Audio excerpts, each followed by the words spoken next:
Next is law of demand. So first let's see what is the demand means. That is desire backed by ability and willingness to pay. Demand in economics, that is a desire to process something and willingness and the ability to pay certain prices in order to process it. There are certain factors that affect the elements of demand, that is quantity, demand per unit time, demand of a given prices, and one who demand has an ability to pay, and one who has an ability to pay his willingness to pay for a commodity. Next, let's see what is the law of demand means. That is, it expresses the functional relationship between the price and the quantity demanded, and other factors that it remains equal. That is, if the price of the product falls, the quantity demanded it will increases, and vice versa. That is, it stages the quantity of demand per unit time increases when its price falls and decreases. When its price increases, other factor remains constant.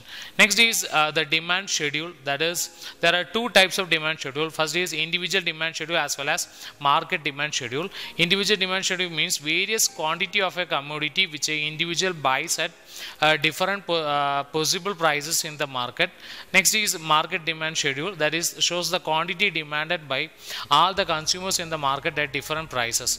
Next, let's see what is the demand curves slopes downwards. Certain points to remember, that is law of diminishing marginal utility, income effect, substitution effect, changes in the number of consumers, and the different use of commodities. Next is certain factors that affect the demand, that is price of the commodity, nature of the commodity, income and wealth of consumers, taste and preference of consumers, consumer expectation, demonstration effect, customer credit facility, changes in population, distribution of income and the wealth, then changes in the quantity of money in circulation, changes in climate, interest rate, technological progress, consumer expectation, advertisement, government policy, and business cycle. Next, let's see what is the demand function means. That is, demand is influenced by a certain different factors such as price of the commodity, taste, preference, weather, etc.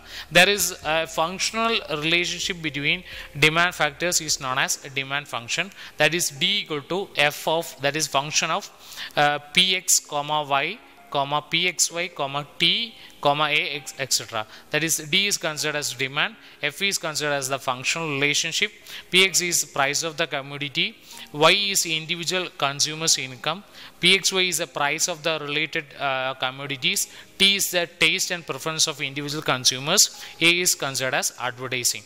Next, let's see what is the importance of law of demand. That is, price determination used to the government, useful to the farmers in the field of planning. These are the points to remember with respect to the law of demand.